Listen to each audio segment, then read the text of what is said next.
libro de Habacuc. ¿Qué hizo Habacuc para que cambiara la realidad del pueblo frente al peligro inminente?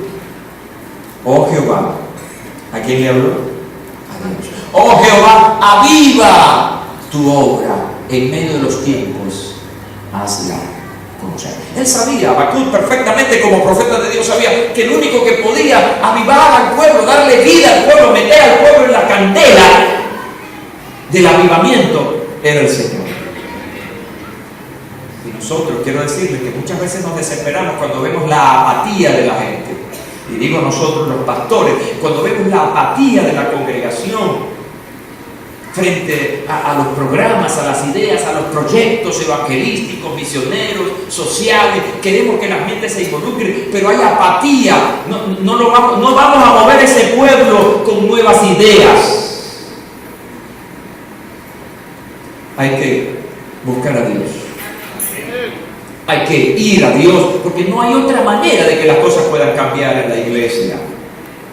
Los grandes avivamientos de todas las épocas y en cualquier lugar del mundo han comenzado porque 2 o 3 se pusieron de acuerdo y comenzaron a saber y a moverse en la realidad de que el único que podía cambiar su país, su pueblo, su ciudad, era Dios. Y entonces en esa búsqueda vino entonces una acción divina. Necesitamos una acción divina para la iglesia y necesitamos una acción divina para Venezuela. Este país está dormido, pero también nos encontramos con una gran parte de la iglesia dormida, aceptando las cosas como normales. Y la iglesia tiene que rebelarse contra lo que la gente considera que es normal. No es normal lo que está pasando en este país. Lo que está pasando en este país tiene una gran raíz de carácter espiritual. Y no podemos ver esto como un problema político. Mientras nosotros, los cristianos evangélicos, veamos lo que está pasando en Venezuela simplemente como un problema político, estamos viendo las cosas como normales porque eso pasa en todos los países del mundo. No podemos ver ni aceptar lo que pasa en Venezuela como algo normal. Esto es anormal y como anormal hay que darle un tratamiento espiritual.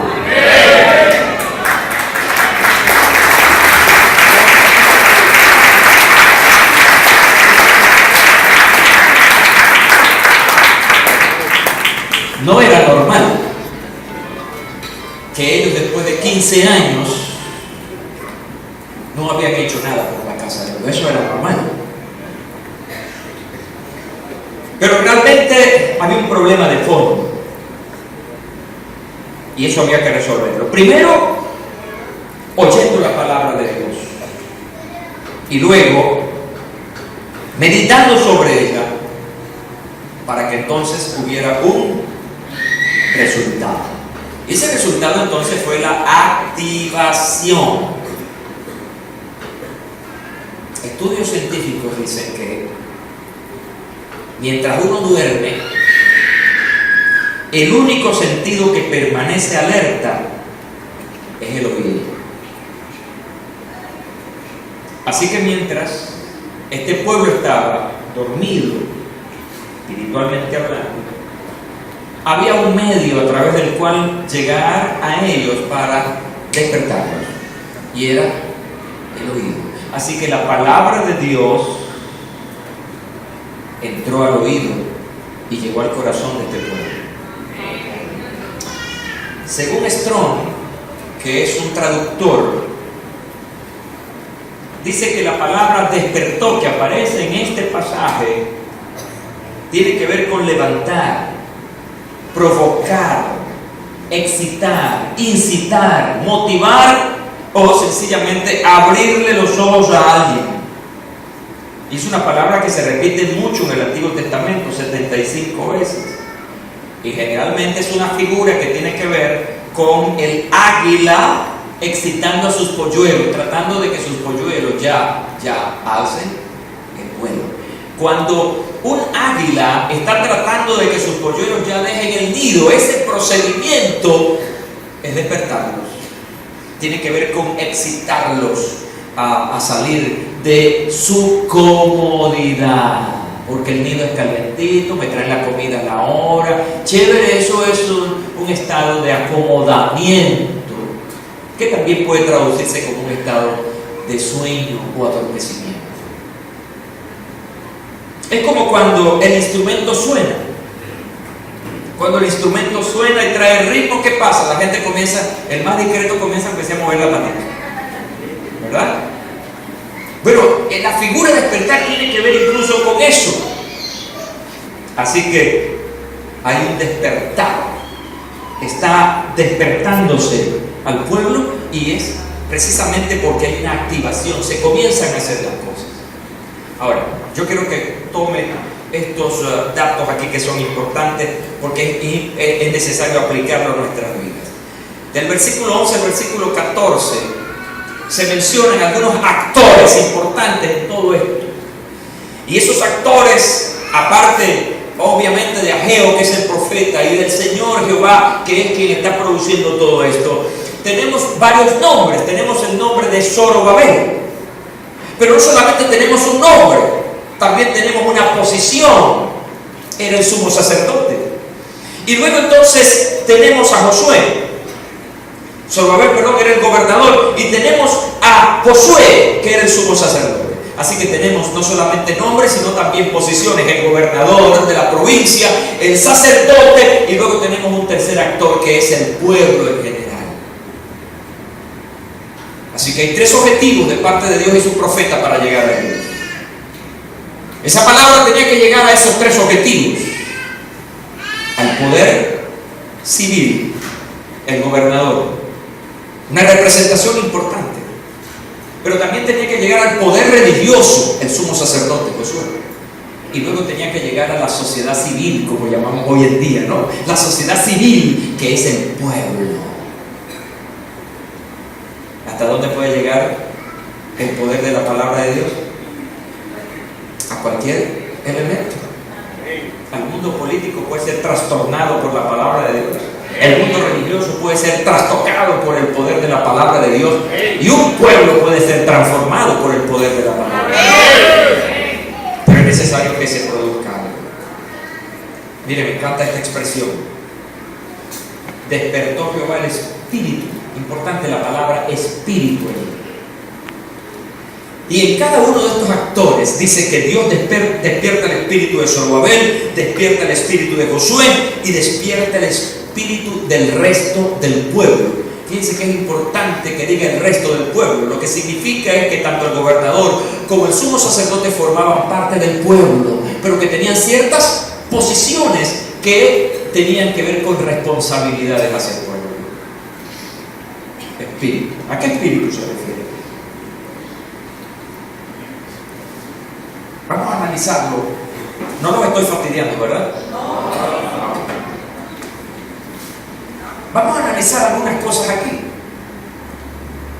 La palabra espíritu en la Biblia tiene tres referencias importantes. Espíritu de Dios, una referencia al Espíritu de Dios, sea Espíritu Santo, sea el Espíritu de Dios, etc. Lo que es la divinidad como espíritu. Número 2, a espíritus malos. Y número 3, al espíritu humano. Es decir, Dios puso en nosotros un espíritu. Pero también la palabra espíritu en la Biblia puede tener una traducción como actitud. La palabra espíritu puede muchas veces tener una traducción o aplicación a una actitud. Fulano de tal tiene un espíritu batallador. ¿Qué significa eso? Que tiene una actitud de guerrero. Me estoy explicando, ¿verdad? Así que aquí tiene que ver con actitud. En este pasaje, espíritu tiene que ver con la actitud. ¿Por qué creemos que es actitud? Porque literalmente ellos estaban despiertos, ¿cierto? Literalmente estaban despiertos y estaban activos, pero en otras cosas, sembrando, cosechando, construyendo. Estaban activos, pero desde el punto de vista de las cosas de Dios estaban durmiendo. Así que Dios tenía que despertar una actitud, una motivación para algo específico, que eran las cosas de Dios. Y llama la atención el hecho de que todos estaban en la misma condición. ¿Qué les parece? El gobernador, dígame, el sumo sacerdote también tenía una actitud incorrecta. Y el pueblo, ni hablar. Es decir, había un adormecimiento total. Todo el mundo dormido, imagínense ustedes. Tenemos que cambiar nuestra actitud frente a las cosas de Dios. Tenemos que tener un espíritu abierto a las cosas de Dios. Cuando hay la actitud correcta hacia las cosas de Dios, entonces estamos captando todo lo que Dios dice, todo lo que Dios hace. Hay un discernimiento, hay una vida en nuestra vida, hay una vida en la congregación en relación a lo espiritual. Lo entendemos todo y respondemos a todo.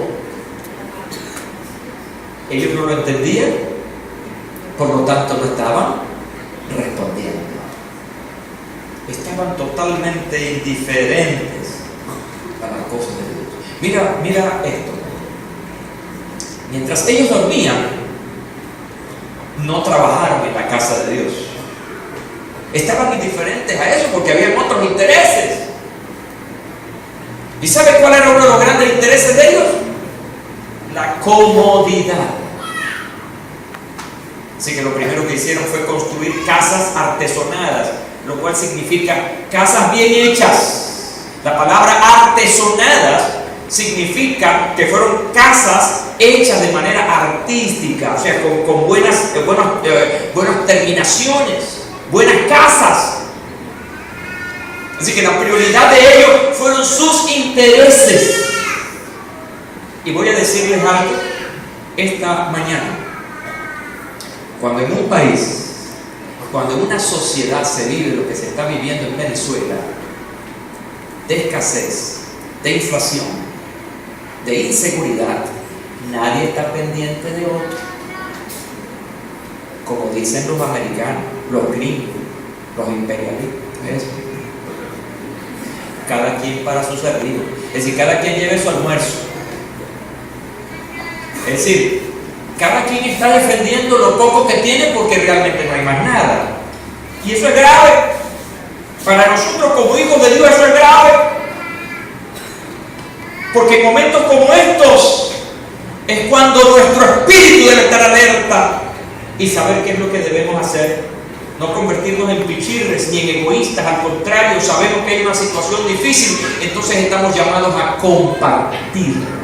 Tenemos que aprender a ser como los macedonios, que era una iglesia pobre, que era una iglesia con escasez, pero de su pobreza daban a otros, bendito sea el nombre del Señor, porque estaban despiertos, tenían una conciencia clara de la realidad espiritual de su tiempo. Y en ese estado, en esa condición en la que vivimos, entonces lo que hay es miedo, desesperanza. Entonces todo el mundo se encueva, como Elías, encuevado ahí en la casa. Hay lugares allá en Valencia donde nosotros vamos a hacer trabajo social, que son invasiones, que son sumamente peligrosas. Y muchas veces hay hermanos que dicen, no, pastor, dicen que eso es peligroso. Pero yo le digo, mira, vamos y apoyados. Primero el Señor va con nosotros. Segundo, vamos como 200 personas ahí. El que se meta con nosotros le vamos a caer 200. Así no. Eso es una broma. Pero la gente entonces toma miedo de hacer, de decir, porque no. Eso nos lo está imponiendo un sistema. El sistema de la escasez, el sistema del bachaqueo, el sistema de la usura, el sistema de la inseguridad. Entonces los cristianos no vamos a responder y nos vamos a quedar quietos porque el sistema está así. No, los cristianos en todos los tiempos han ido contra todo sistema terrenal, contando precisamente con el Evangelio, que es poder de Dios para salvar. Dale un aplauso al Rey.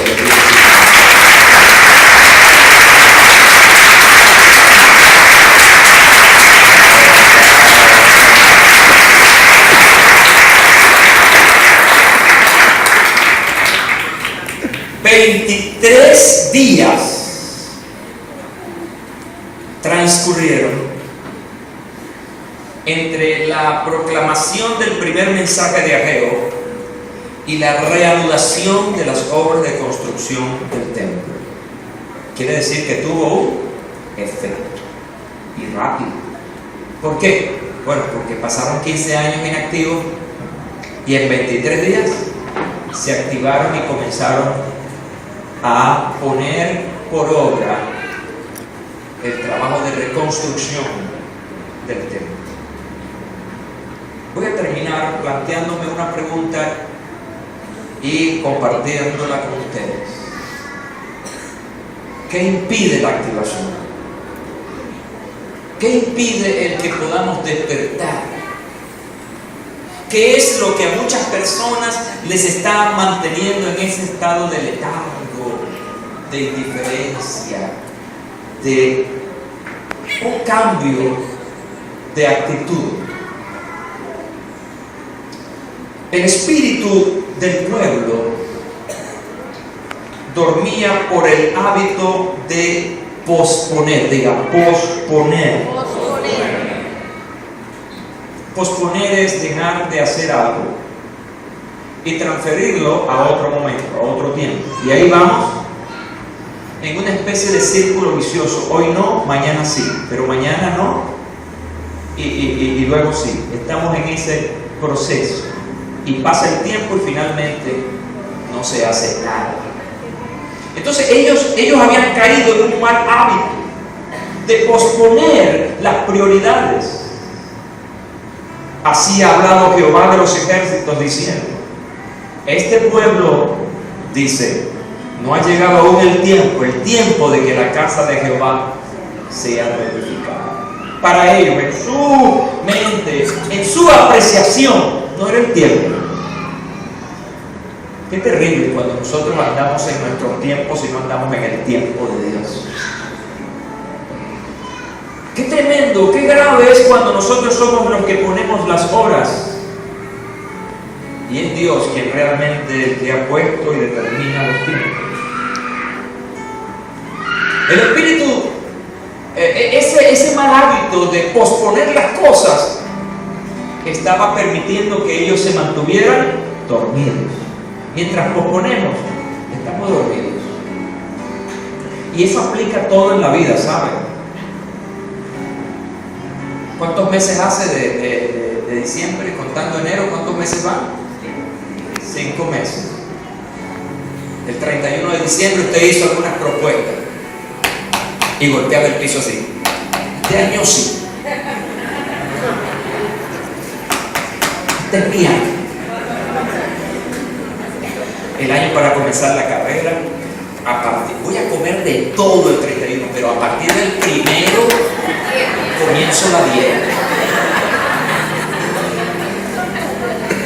5 meses han transcurrido y ahora pesas más de lo que pesabas el 31 de diciembre.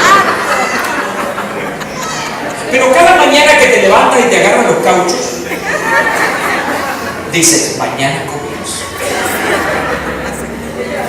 Pero mañana viene la tentación y caes en la tentación y dices, te vuelves a agarrar los cauchitos. Y los hombres la panza. Mañana comienzo a correr.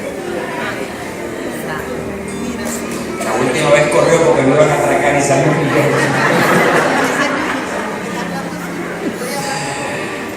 Toca el que está a tu lado y Dios está tratando con nosotros. Y entonces ya tenemos 5 meses del nuevo año y todavía no has comenzado a leer la Biblia como te lo propusiste el 31. Este año leo la Biblia completa. El 1 de enero comienzo con el capítulo 2, 3 y 4 de Génesis. Este año me integro a la iglesia porque este año yo voy con todo el hierro a servir a Dios. Habló con el pastor la primera semana del mes de enero y todavía el pastor está esperando. Posposición. Y lo más tremendo es cuando se pospone lo prioritario, lo más importante. Y ese era el problema de este pueblo. Posponían lo más importante. Y eso tiene que ver con prioridades. Porque otra cosa que no nos permite despertarnos y entrar en activación